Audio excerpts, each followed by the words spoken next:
কি কারণে আমি আল্লামা সাঈদী হিসেবে ছেলে, এর বাইরে কোনো কিছু সদস্য। আমি আজকে এসেছি শুধু আমার একটা কথা বলার জন্য। আমি 1998 সাল থেকে হাজীদের খেদমত করি এবং 2001 থেকে 2006 সাল পর্যন্ত 4 দলীয় সরকার ক্ষমতায় থাকাকালীন সময় আমার পিতা আল্লামা দেলোয়ার হোসেন সাঈদী কোরআনের পাখি রাহিমাহুল্লাহ, আল্লাহ তাকে জান্নাত নসিব করুন, আমিন। তিনি ধর্ম মন্ত্রণালয়ের স্থায়ী কমিটির সভাপতি ছিলেন। ধর্ম মন্ত্রণালয়ের সেই সময়কার যিনি মন্ত্রী, তিনি আপনাদের মতন এরকম জনসভায় সকলের সামনে বলতেন, সকল মন্ত্রী বেগম খালেদা জিয়ার, একমাত্র ধর্ম মন্ত্রণালয়ের মন্ত্রী আল্লামা সাঈদী, কারণ তার সুপারিশে তিনি মন্ত্রী হয়েছিলেন।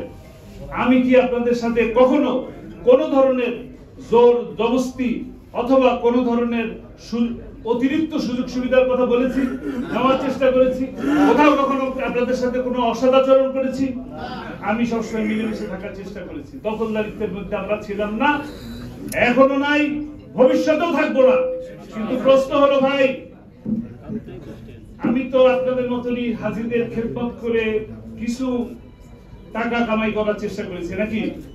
আমি যখন করোনা ছিল 2 বছর আপনাদের হজের বন্ধ ছিল, হজ করা যায় নাই, সেই সময় আমার এই ভাইয়েরা অনেকে ফোন করে জিজ্ঞাসা করছেন যে কিভাবে আপনি চলেন, কিভাবে আপনার সংসার চলে। ভাই, আমরা 2টা বছর হজ আমরা করতে না পারে তো একেবারে নাজেহাল অবস্থা হয়ে যাচ্ছি।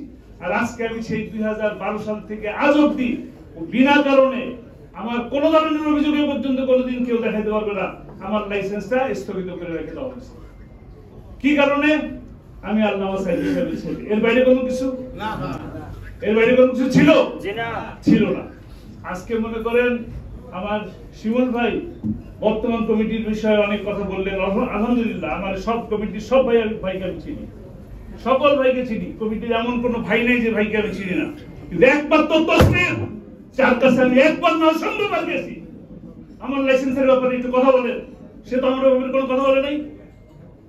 দুর্নীতির ব্যাপারে আমি কোনো কথা বলতে চাই না, কিন্তু সে তো আমার কোনো বিষয়ে কখনো কোনো কথা বলে নাই। আগের সদস্যের বাবা মারা গেছে, সে কি কোনো সব প্রস্তাব দিয়েছে? ধর্ম মন্ত্রণালয়ে সে স্থায়ী কমিটির চেয়ারম্যান ছিলেন, সব প্রস্তাব তো সে দিতে পারত। আমার বড় ভাই মারা গেছে, সে তো কোনো সব প্রস্তাব দেয় নাই। কখনই সেই হবে কোনোভাবেই সভাপতি থাকতে পারে না। এখানে কোনোভাবেই তাকে কোন অবস্থাতেই তাকে সভাপতির পদে দেওয়া যাবে না।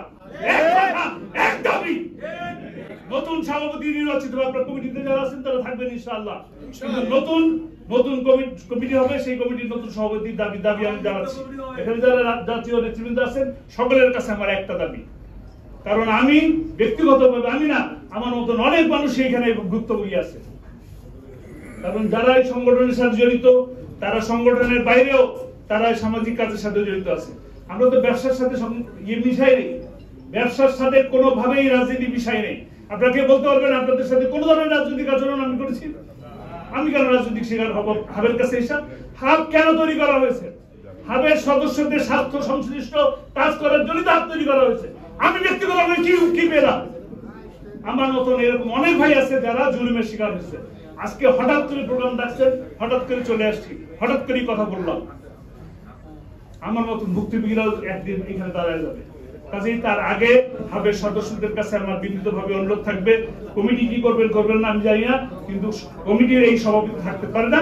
এই কথা বলে আমার কথা শেষ করলাম। আসসালামু আলাইকুম ওয়া রাহমাতুল্লাহ।